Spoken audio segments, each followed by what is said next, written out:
Hey, colleagues, welcome back to the office and welcome to our podcast and presentation for today. This is K2's Backups Done Right. In this class, we are going to be looking and examining the different methods and manner of backup that you can do for your organization. Backup is one of those critical business responsibilities that you have in ensuring that your organization's systems, data, components, platforms, and everything else remain available. And in fact, in a lot of instances, a data disaster is no different than an earthquake, a fire, or something else. In fact, it can be even more damaging depending on the nature. For example, like a data breach or ransomware or something like that. And so backup is one of those critical business operations that we have to put in place before we actually need it. Best case scenario, you never actually will need it, but when you do need it, you're going to be really thankful you did. So in today's course, we're going to take some perspective. We're going to look at, for example, why the circumstances are there, what, kind of things that you should be considering, and some of the backup of, or I guess some of the philosophy and methodology with respect to why backup is important, to give you a little bit of perspective with what you can do for your organizations. Then we're going to talk about some different choices. You've got a bunch of choices: cloud backup, local backup, hybrid backup, where you utilize both cloud as well as local resources and more, and why you might want to choose one or multiple methods for backup inside your organization. We'll also touch upon a little bit business continuity and disaster recovery. However, we do have podcasts on those specific topics that would be worth checking out on your own. But we'll discuss a little bit what they are and how those are built into and how backup plans are built into business continuity and disaster recovery and a necessary component.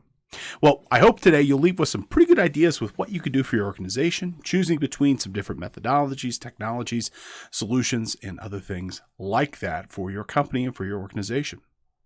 So before we get started, I do want to remind you that today's podcast is eligible for CPE credit.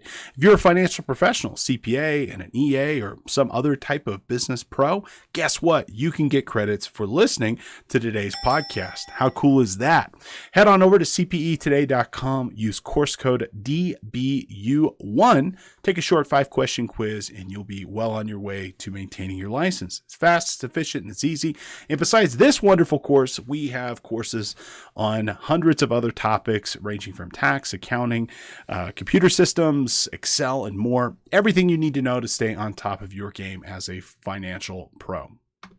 Now, today's podcast is a recording from a previous State Society conference that I did a couple of weeks back.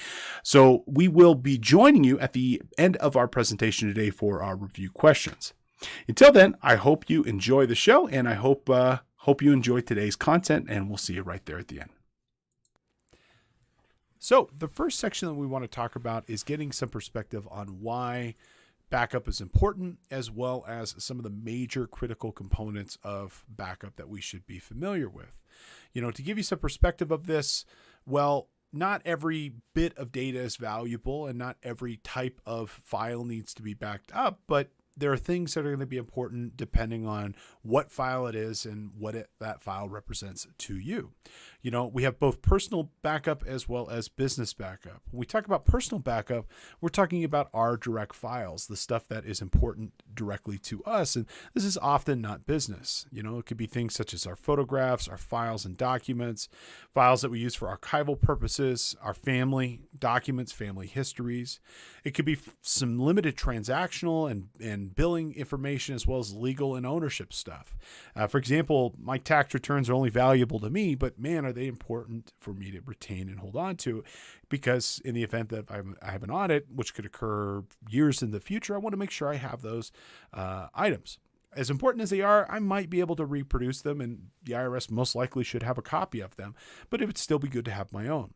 Other things, like for example, like photographs, I might not ever be able to find those or recreate those if I didn't have a printed copy. Increasingly, things are only digital, so creating redundancy in those digital files can be really important for maintaining essentially our history.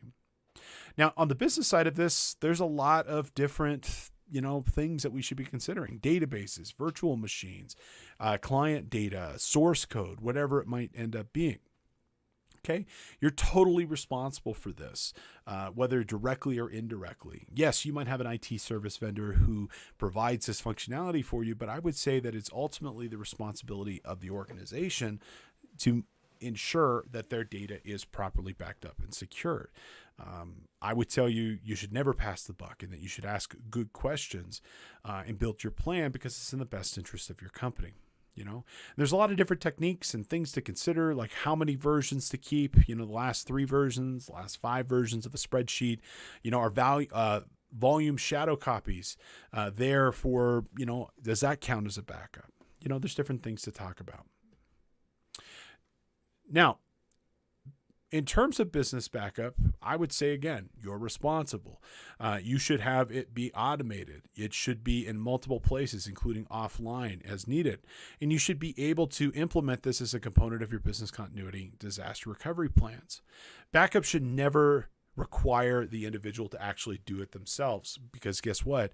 People won't do it. They'll talk about it, but you know what? Disasters are never convenient in terms of what they do. They're always going to occur in the worst possible time. So having some sort of automation with respect to how it's being backed up is absolutely required to be successful. It should also be in other places besides just in that same computer. It might make sense, for example, to copy your data files from one drive to another drive to ensure that if there is any sort of drive failure, for example, a physical hardware failure, that you're able to recover. But, that doesn't help you in the event of a fire or some sort of other contamination that might affect the overall machine. You should also be thinking about disaster recovery business continuity. Disaster recovery involves everything from fires and floods to data breaches and more. Disaster recovery are a set of procedures about how we're going to recover from something as detrimental to that and how can we recover quickly. Disaster recovery really kind of focuses on the first 24 to 72 hours in the aftermath of a disaster, where business continuity focuses on long-term recovery. There's been plenty of examples over the years of different organizations that have lost access to their systems, and that has caused significant issues with them in the long term. So in the event a disaster does occur, we want to be able to recover quickly to maintain continuous operations for our company. Now, besides for the stuff you're responsible for, there's also the stuff for your team, and the team is going to be a larger volume of data, certainly, because you're dealing with company data, not just your data. And we need to think about not only us, but then the longevity of that data and the reliability of that data and our ability to be able to recover when that disaster occurs. We have 2 important metrics that we need to discover for our organizations and to make a determination on what value that we want to work towards. We have our RTO, recovery time objective, and we have our RPO, recovery point objective. The recovery time objective, the RTO, is focused on how fast after a major disaster we want to be able to get back into operations. In the event of, for example, a hurricane, maybe we want to be able to be back in operations once the floods secede, that we can be back in operation in 12 hours. If it's the event of a ransomware attack, it might be 2 hours or something like that. But the recovery time objective is how quickly we want to be able to get back online as soon as it's safe and feasible to do so. The recovery point objective says how far back in time do we want to be able to have our recovery. I could tell you that the average of this should be no longer than a day. There are some systems that a day is even unacceptable. If you're dealing with massive quantities of transactional data, millions of rows of records, maybe you're a Walmart, for example, and it's your sales records or inventory records, a day of downtime could mean weeks of downtime for your systems overall. And your recovery point might be 10 minutes. It might be an hour. And for other systems, maybe reporting where the data can be recreated. It's not in the line of business. It's not as business critical. That recovery point objective might be a day or a week, just depending on the nature of the organization and what we're doing. But please keep these 2 metrics in mind with respect to what you're trying to achieve for your business. How quickly do you want to be able to recover, and at what point? How old can the data be before it is no longer usable to you? Okay, so the next thing that we want to be able to consider with this would be, what types of things do we want to back up? Okay, we have files, we have applications, we have settings and drivers, virtual machines, and others. Now, all of these have different values depending on the nature of our organization. And I would tell you kind of the overall easiest thing to back up from my perspective would be virtual machines.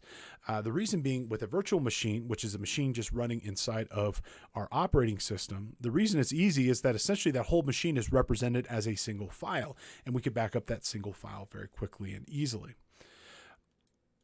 But absent of this, we have files, we have applications, we have settings, and we have drivers. Now, from my perspective, the most important thing from a user perspective would be the files of that user. Those are the things that we can't recreate. So think, for example, spreadsheets and Word docs and PowerPoint presentations and databases and things of this nature. Those individual files are the unique corpus that represents what we do as a user. We want to ensure that those are backed up.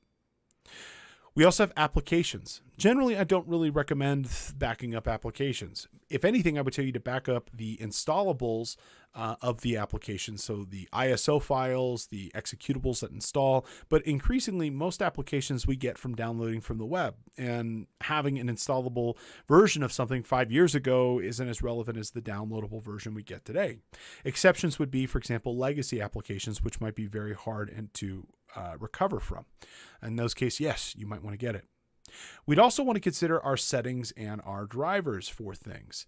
Often, not only with recovering from a data failure, we also need to be able to bring us back into a usable position. So having the specific settings and drivers that are related to our company and our deployment can be very helpful for maintaining continuity of operations. Now, with respect to our locations for backup, we can do it either to a local drive, and that local drive, for example, could sync to a cloud storage solution. A good example of this would be utilizing services such as Google Drive or SharePoint or OneDrive or something like this, where the file itself is installed on a local computer, and as users are utilizing something, they put it into their Google Drive, where it then is synced and shared to a cloud service provider. We could also use dedicated backup providers, which could either dedicate storage in a cloud that will automatically upload to their cloud for us, or it could back up to another physical media, such as a DVD or another external hard drive, or maybe even something like a thumb drive could also serve as a backup, although I will tell you from a reliability perspective, those aren't great. Now, the big picture with this that you should understand is that backup is a critical business operation. It's something you hope to never, ever, ever have to use, but you never want to be in a position where you don't have it. If you don't have that backup, it can cause significant issues in the organization, and I would say it would pose a serious business risk to the overall organization. Now, lots of different ways that you can do it. We're going to talk through these different methods, whether they be a local backup, whether it be a cloud backup, or some sort of hybrid using a backup appliance. But with whatever you choose, you're going to want to have multiple options as well as ensure that it works completely and accurately. Now, a solution like a backup appliance, which we'll talk about towards the end of our presentations, definitely the quickest, easiest way for backup inside of your organization, and it's very complete, and we'll talk about why. Cloud backups, the easiest probably to overall implement. However, it presents other risks around recovery. If you're, for example, trying to recover within 2 hours and you have petabytes of data, that might not be something that you could easily do inside of your organization. Now, a variety of different cloud hosting companies will also provide backup solutions as well. For example, services such as Amazon Web Services, Azure, and others have a variety of incredible cloud hosting solutions that can be very helpful with respect to backing up your data. If your data is implemented directly on the cloud to begin with, then it is kind of a no-brainer utilizing those services. Those services are effective, they're fast, they're affordable, and you can back up everything just in a matter of minutes. For my organization, we utilize pretty much Amazon Web Services and Azure for everything that we do. The benefit being that with respect to those services, I can institute a backup, a snapshot backup, where I can dump the working configuration and all the data on those hard drives to a separate backup almost instantaneously. And we can run a complete system backup across several different devices in the matter of minutes. Okay, now, more and more frequently, we're utilizing hosted SaaS-based applications. As an example, Office 365, QuickBooks Online, and others. What do we need to think about in the context of those solutions in order to make those data redundant and workable for our organization as well as other non-hard drive focused, storage focused things, our phones, people and the individual devices that they're using, as well as how are we going to implement something that allows us to easily be able to maintain this as we acquire new equipment, change settings, add new drivers, configure setup, so on and so forth. As well as thinking about it in the context of some of our network devices, routers, switches, firewalls. I could tell you for most organizations, there's several different applications and several different network appliances that are running that they might not hold your spreadsheets. They might not hold your pictures. But if they lost their configuration, it would be a big headache in terms of being able to get this to work effectively for you. So lots of options to consider, whether they be cloud service, external drives, or backup appliances. On the cloud service, honestly, I recommend them all. It just depends on what works best for you. You kind of have, I would say, two major categories with respect to your cloud service. You have what we call file level storage and then system level storage. Your file level storage would be services like OneDrive, Dropbox, Google Drive, SharePoint, and more. These are really kind of focused on individuals and they're focused on individual files themselves versus system level storage, which would be services such as Carbonite, iDrive, or NovaStore. In my opinion, my personal favorite one is CrashPlan. I'll talk about that here in a moment. If you're going to back up to an external disk of some sort, you could do it through USB, and it could be as simple as a thumb drive, or it could be what we call a NAS, a network area storage device. Kind of the best of both worlds of these hybrid appliances that both back up locally to a USB disk or a network attached disk and then replicate that data directly to the cloud. Now, regarding all of these considerations, you need to think about, for example, what happens if the backup gets contaminated with other data. And that other data being some sort of ransomware or something like that. I would tell you that one method isn't good enough. You need to utilize multiple methods, both local as well as cloud. For backup to be good, it has to be automated. You cannot rely upon people doing it themselves. Even though it's in their best interest, it's like flossing. You don't do it even though your dentist tells you a million times the value of it. It's not until you have some sort of major issue then you realize, oh man, I really wish I'd been flossing all those years. Backup is very similar to that. With respect to your backups, they also have to be verified to work. I've worked on multiple client projects over the years where they've had a major issue. Okay. And the IT team said everything's backed up. Don't worry. When they go to do that verification and go to do a restoration, that they find out that the data isn't all there. It wasn't either complete or was corrupted or it only partially went the way through. This happened for a couple of different projects I've worked on over the years, and it can be absolutely heartbreaking when you tell the client, I'm sorry, there's nothing I can do for you. So it needs to be verified. It needs to be tested regularly. And all of these need to be done continuously. I'm not saying you need to do this every single day, but it needs to be part of your regular business operations. Now, increasingly with respect to our backups, we need to create separation between the production copy, what you're working on right now, and the data that is being backed up somewhere else.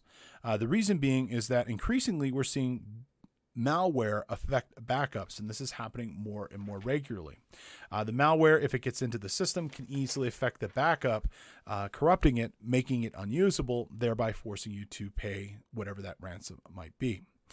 Bad actors are increasingly creating more sophisticated malware that can cause issues with these backup services. And an air gap puts a physical separation between that backup of wherever it might be and the actual data itself, separating it, creating a kind of a firewall between the actual backup and the production data. In the event that the production data becomes encrypted or otherwise corrupted, it won't also affect the backups. Now, the Department of Homeland Security also has some recommendations with respect to your backup that you should be aware of. They have what they call their 3-2-1 plan. Okay. First, keep 3 copies of any important files. You need a primary copy, which I will refer to as the production copy, and 2 backups. Okay. Those backups will typically be a hot backup and a cold backup.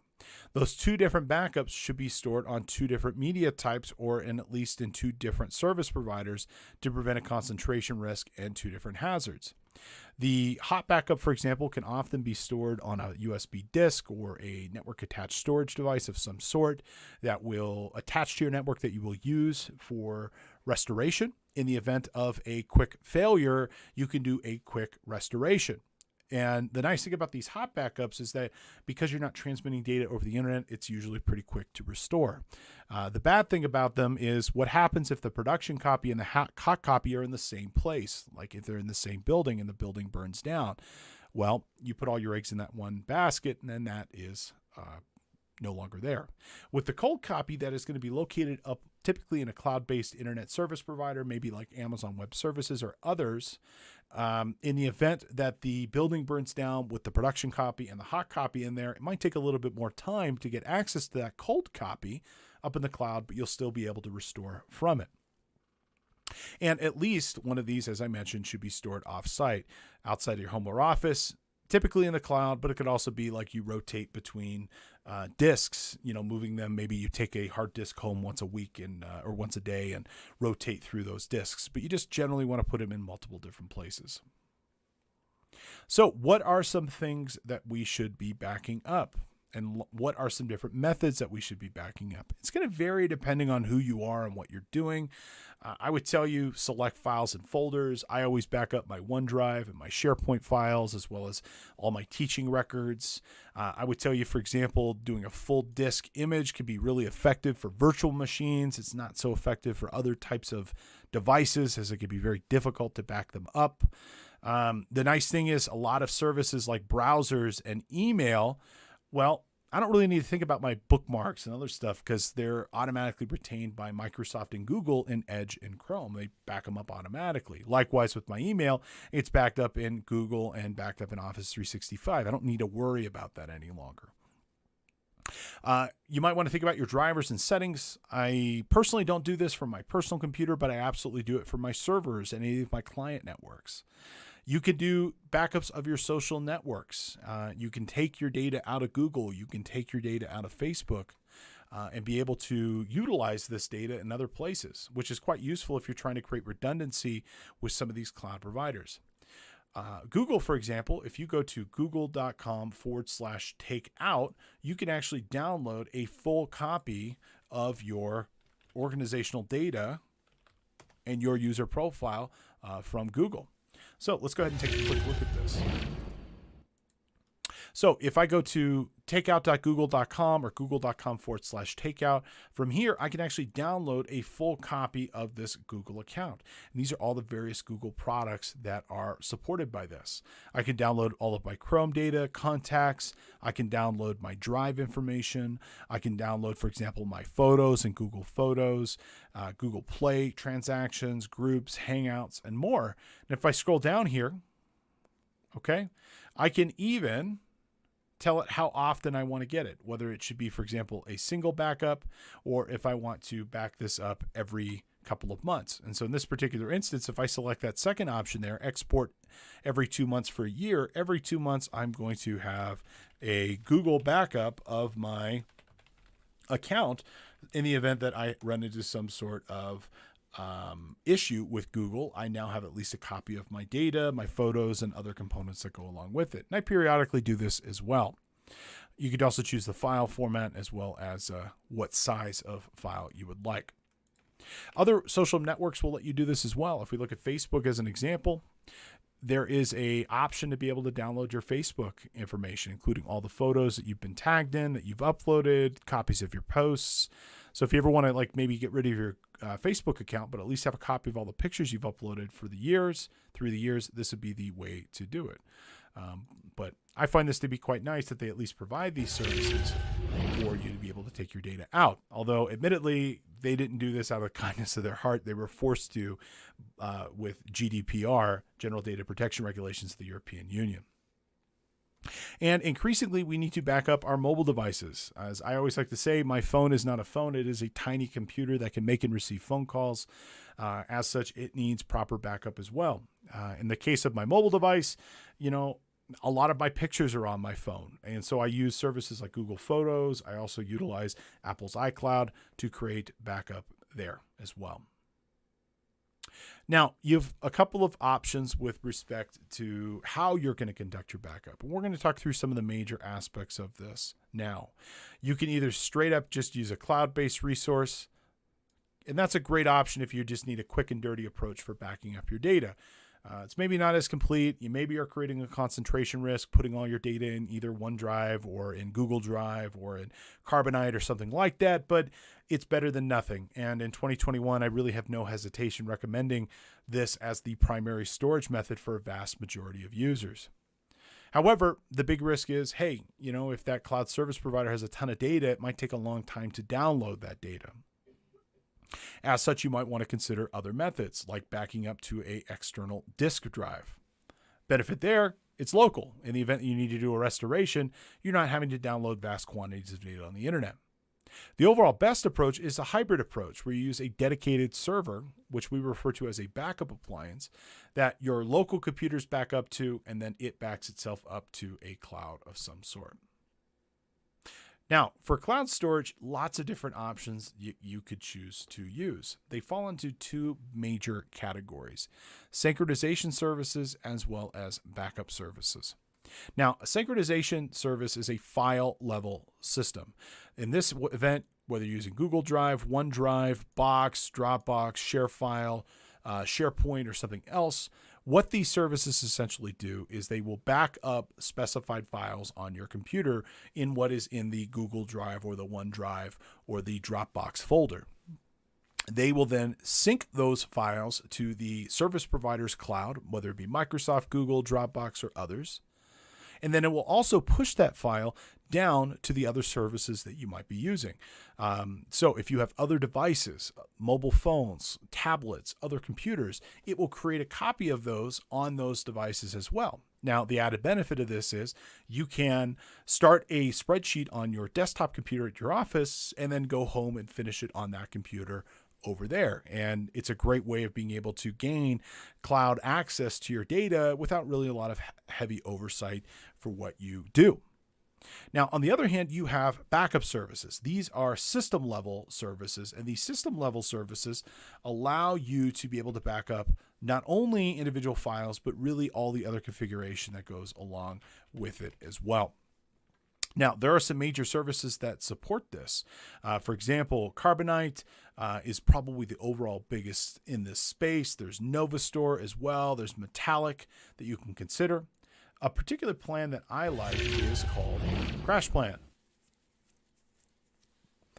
Now, the reason I like CrashPlan, it's just really bonehead simple. It doesn't really take a lot to be able to use this, nor does it really require a massive upfront investment on the company, on the part of the company, to be able to utilize effectively. In our organization, when we have people who are utilizing computers, which is pretty much everybody in our company, we will always buy the computer and ship it out to them.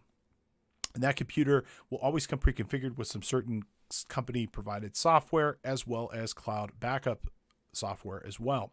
And the plan we use for this is CrashPlan. Since our entire company is distributed, we're all remote, this is a great way of being able to back up, Steve's computer, Alex's computers, Alicia's computer, Alana's computer, without us all being in the same office.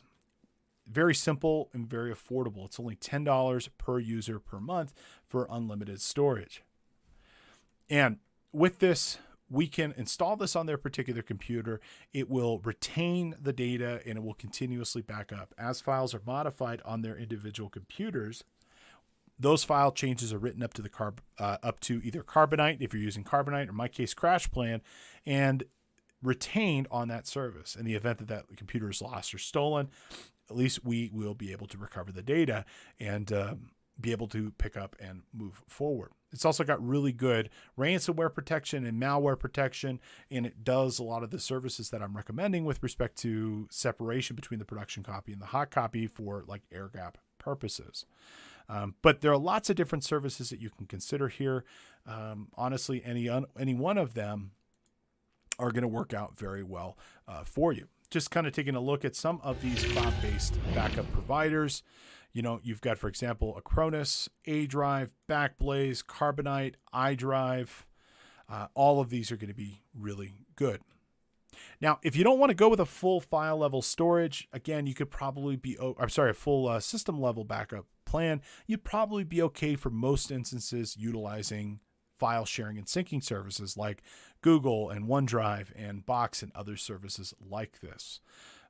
You might have to pay a little bit more to get all the data that you want to be included, but you know, the nice thing is that it's going to work pretty well and doesn't really require a lot of additional work on your part to be able to implement this.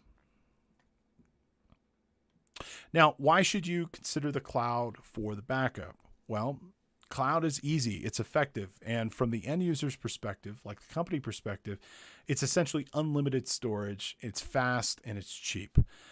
If your data is based in the cloud to begin with, this is also a much more effective way of providing backup rather than bringing the data up here and then bringing it down here. You know, if we can go from cloud to a separate cloud, it's just really fast and efficient. Now, this is also really useful because data sets are honestly getting bigger and bigger. Databases are getting larger. Companies are storing and maintaining larger amounts of data. Cloud is much better equipped to handle terabytes of data, much more than individual end companies are, because we don't have to think about like storage for that matter. We don't have to think about buying physical hard drive space. It's essentially limitless in services like S3. Additionally, cloud by its very design is also off-site, so it already meets some of the characteristics of what we are looking to do. The only real big downside is how fast can you recover? You know, if it is cloud to local or local to cloud, it can be quite long in terms of being able to get those people up and running. Now, there are three approaches to cloud-based backup and recovery that mirror kind of what we've talked about. We have personal file folder, we have long-term archival backup, and then we have continuous recovery, business continuity and disaster recovery plans that allow us to continuously recover repeatedly as needed. Now, personal cloud backup is very popular. There are lots of options here. OneDrive, Apple, iCloud, Dropbox, and others. Most of us probably subscribe to one, if not multiple, of these services. We call them consumer, we call them personal, really because they're not intended for business data. I'm not aware of, for example, any of these providing, you know, specific compliance formulas and formats for like HIPAA or FINRA or something like that. Some services like iCloud, an example, which is Apple's service, specifically prohibit you from being able to store business grade data. You know, it does not comply to HIPAA, and nor do they want to comply with HIPAA. Now, almost all of these services provide some sort of synchronization of files. Some even provide versioning, which is pretty cool. You know, like in OneDrive, you can create versions of documents as things modify or change inside of the actual application itself. It will retain those changes and then will allow you to restore back to prior versions in the event that that particular version becomes corrupt. So think of, for example, if you had an Excel workbook and that Excel workbook had some significant changes, you know, and somehow becomes corrupted at some point. Well, what's kind of cool with OneDrive, and many of these other ones do it as well, is that you can always go back to a prior version of that particular document and restore it if need be. So, as an example of this, let me show you what it would look like inside of Windows if you were using SharePoint and the OneDrive client for SharePoint. So you would go ahead and open up File Explorer here, and from File Explorer, go to SharePoint or OneDrive, go to a particular client file of your choosing, right-click on that file, and in that client file, you contextual aware menu, you'll see the option that says View History.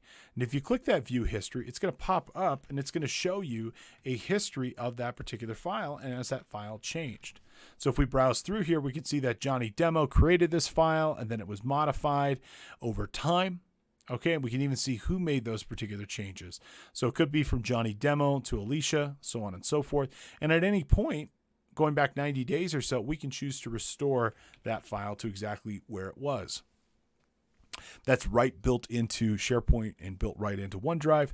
You know, that functionality I personally find to be quite effective because it's not only just a backup, but it's that incremental backup.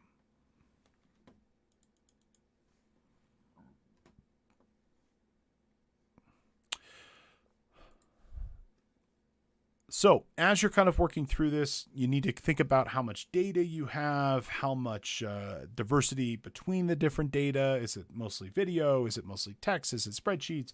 Whatever you're choosing to do, and find the appropriate service that will work correctly for you for whatever you're trying to accomplish. So lots of options with cloud-based backups. Now, your next option is to back up to some sort of external something, you know, and that external something could be again, something USB, a flash drive as an example. It could be an SD card, you know, these little chips that we use for our phones and use for storing moving data, maybe from a laptop. It could be a hard disk. It could be a network attached storage device. This is probably the most reliable out of this, also referred to as a NAS. This is an example of a NAS over here. This is a Synology NAS. This particular device has probably 16 hard drives inside of it, several terabytes of space. It will provide redundant writing of your data to multiple drives so that if one drive fails, it doesn't kill all the data. The advantage of this is that multiple people can use it for multiple different things. Okay. We have plenty of legacy devices, CD, DVDs, for example, Blu-ray. I guess if 1992 calls and, you know, you can only use a floppy drive, you could use that as well. Funny enough, I had a client that needed data restored and they literally had it on a floppy disk. It was an old payroll file that they had and they needed it for an audit. And they sent me the disk and I ended up going on Amazon and I had to find a USB floppy drive. And I've got one sitting over here that I used just about a year ago at this point. But, you know, truthfully, those are really legacy and we try to avoid them as whenever possible. Tape backup, believe it or not, very much making a comeback. Tape backup is pretty good because it provides really good rigidity, great long-term storage, and is the cheapest per gigabyte of storage capacity. And we also have things like backup appliances, which we'll talk about a little bit later on, which essentially are a server with just a ton of storage that can write up to the cloud. Now, if we're going to go with external drives, just realize you need to rotate these things through. There's extra considerations around theft and extra considerations around transporting it safely, you know, so that, for example, it doesn't get jostled and a hard disk becomes corrupted due to mechanical failure. Realize that this is your only backup. You are creating a concentration risk just in a single location. So you might want to consider other services as well. And you also need software to be able to do this as too. You know, just copying stuff to and from the disk is not sufficient enough. Now, in terms of software, lots of different options. There's NTI, there's Genie, Paragon, Novastore, StorageCraft, and others. Novastore would probably be my recommendation. And if you check the learning materials, I've got some articles that you can check out with respect to reviews of the different software and their different benefits that you might want to consider. Now, on the smaller side of this, you know, for small, let's say individual sole proprietors, groups of less than 10, here's some different recommendations of software products you might want to consider. Very similar to what I mentioned before. Another one I would mention is Backblaze, also a really good backup solution. Now, on the large scale, you got AWS backup, Azure backup, so on and so forth. I can tell you that even though these are considered large scale products, anybody can use them. Now, realize there are a couple different types of backup, okay? And we do different backups for different things. Okay, we have archival backup. This is often what we do in the event that a folder is lost or stolen. We create an archive copy. We'll also, for example, do this for data that is infrequently accessed, old customer records, old databases, things of this nature, where we need to maybe keep a record for retention purposes, but it's not going to be used on a regular basis. We have business continuity backup. Okay.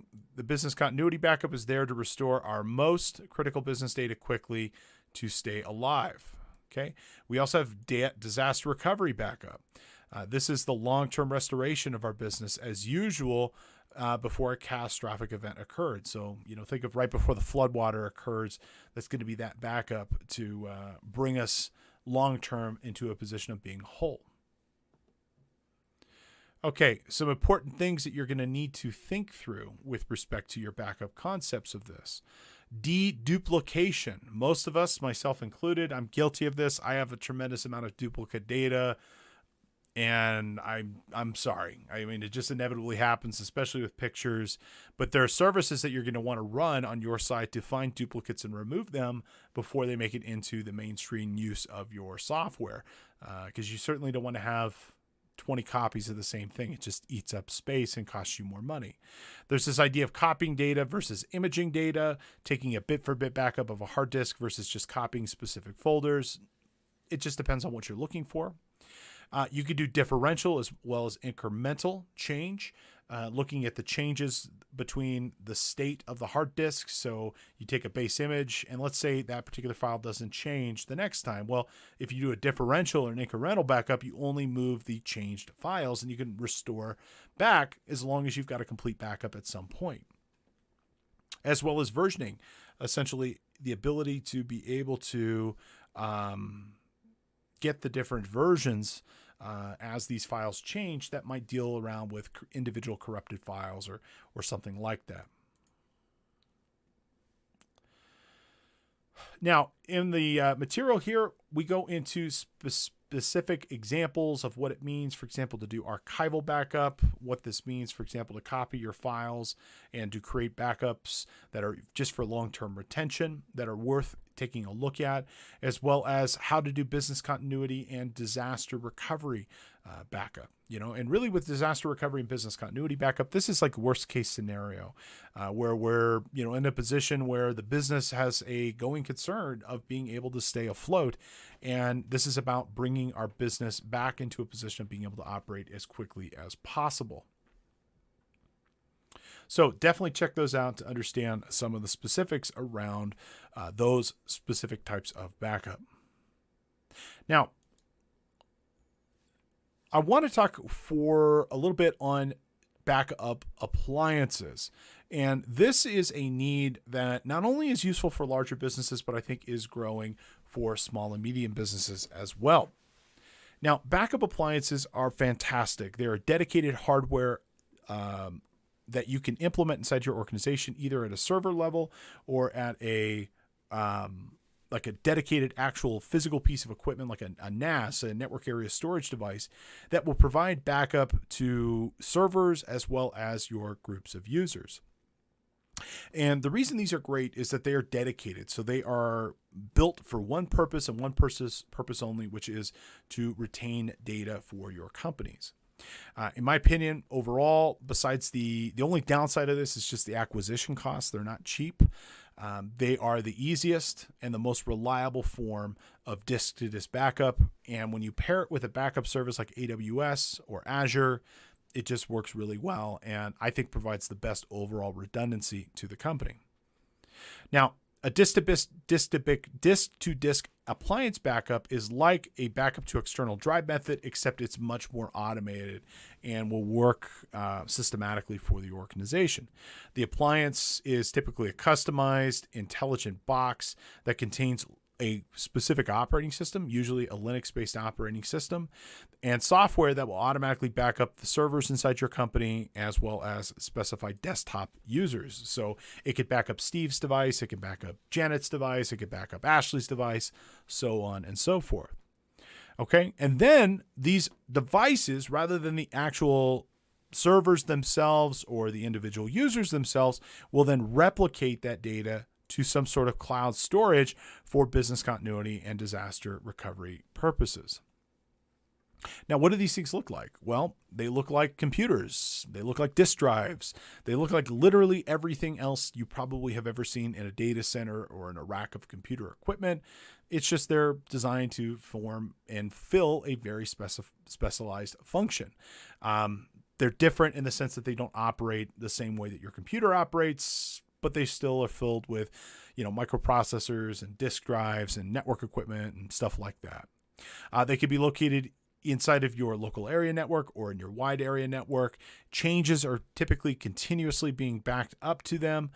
Servers, for example, are always writing these changes back, and then those changes are being batched up to some sort of cloud backup service. Now, these backup appliances can also do reverse backups from cloud providers as well. So for example, let's say your entire, environment, burns down. Well, these appliances, if you were to get another one of them, can download their configuration from the cloud and then ultimately restore the computers that you're choosing to use. Now, there are lots of different solutions that you could choose to use here.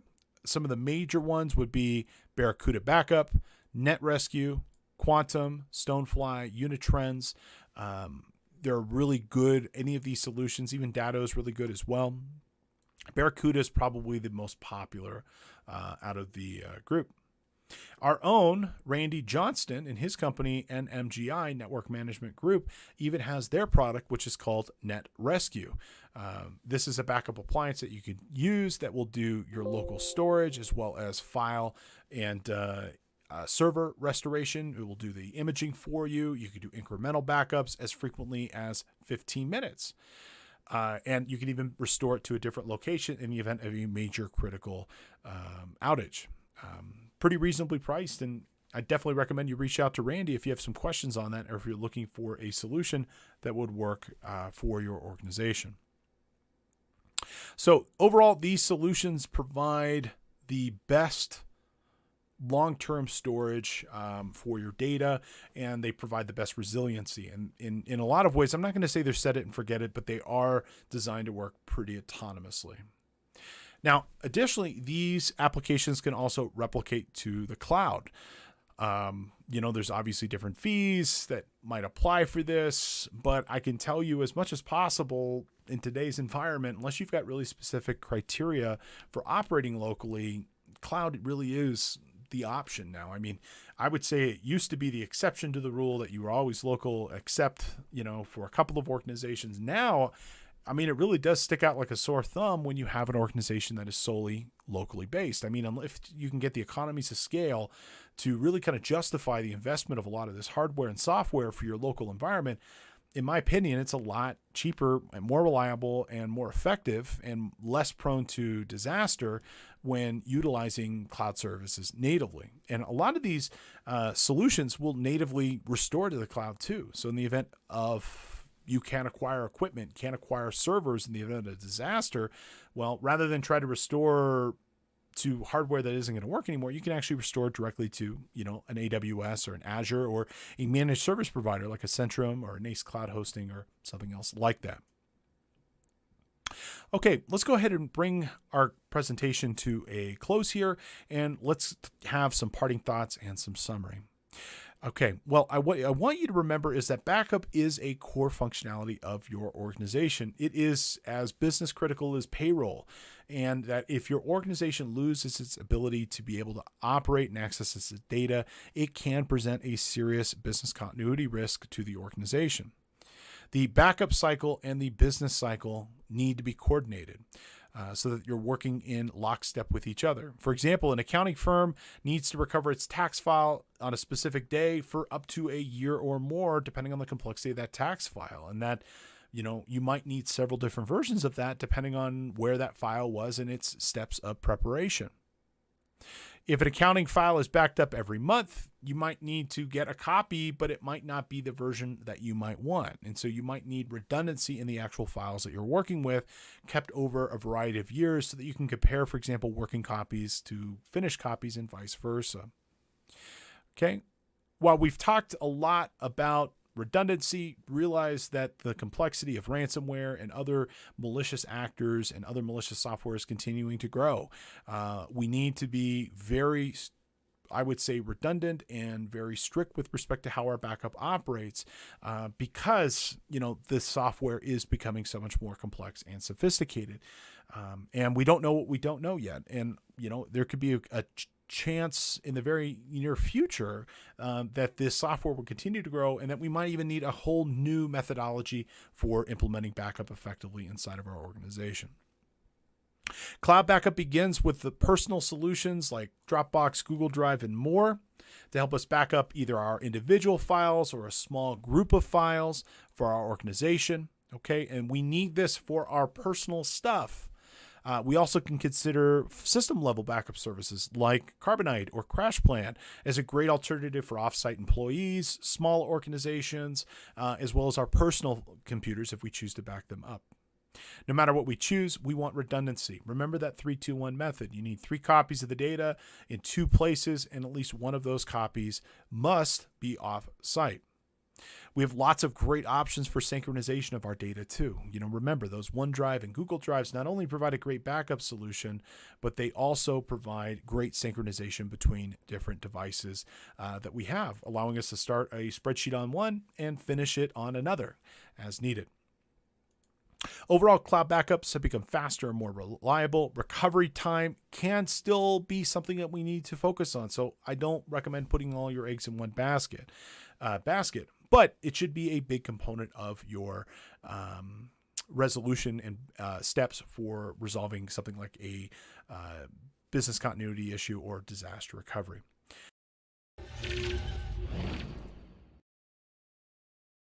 Colleagues, welcome back. I hope you enjoyed our presentation and discussion for today. Let's go ahead and finish with 3 quick review questions, and then we'll go ahead and conclude our presentation. Our first review question: which of the following are items to back up? Okay, is it select files and folders? You betcha. You definitely want those backed up. Full disk image, whenever possible. That's always great. Sometimes you want to do incremental storage where you, for example, are just backing up individual files and you're doing it incrementally or differentially. But then also it's great to have a full backup of the entire disk too, in case you need to do the whole thing. That would be particularly helpful for instances of like ransomware or a major disaster of some sort. Okay, email, absolutely. Correct answer here is, what are the items you want to back up? The answer is all of it. When in doubt, back it all up. It's cheap, effective, affordable, fast, efficient. Why not do it? All right, our next review question: which of the following are cloud storage? Is it OneDrive? You betcha. Google Drive? Absolutely. That's also one as well. Box.net, that's also a good example. Correct answer here is all of the above. Additional services would include things such as Amazon S3 or Azure Storage or, and frankly, there's so many. Dropbox is another example. You really can't make a bad decision now when it comes to cloud-based storage. Whatever you choose, just pick something, use it to the best of its ability. Make sure it's from a good quality provider and that you have good, strong passwords and 2-factor authentication on it. And you know what? You will be good to go. All right, our next question: which of the following are backup appliances? Is it Barracuda Backup? You betcha. Probably one of my personal favorites. Datto? Yep, absolutely.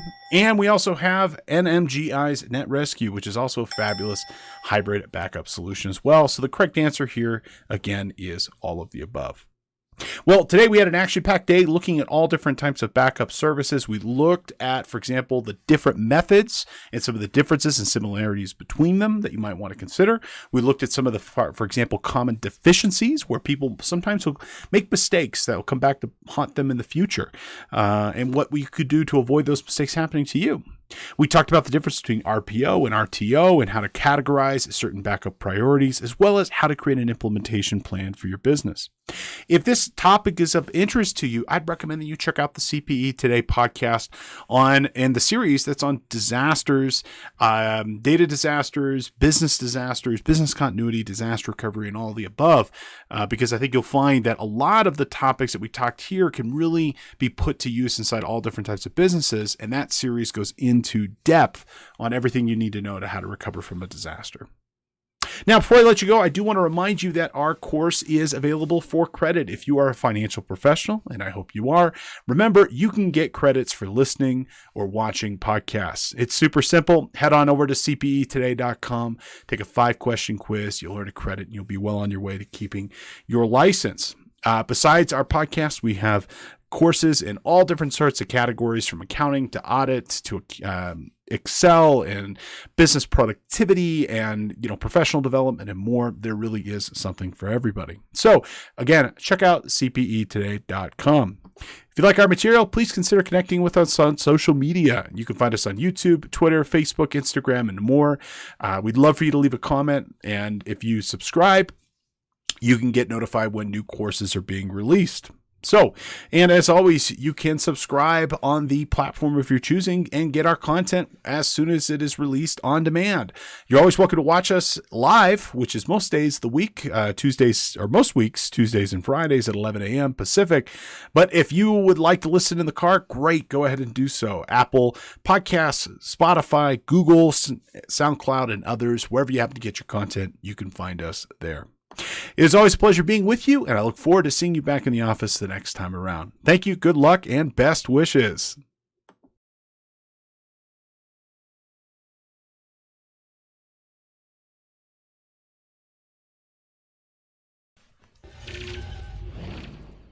Hey, colleagues, welcome back to the office, and welcome to our podcast and presentation for today. This is K2's Backups Done Right. In this class, we are going to be looking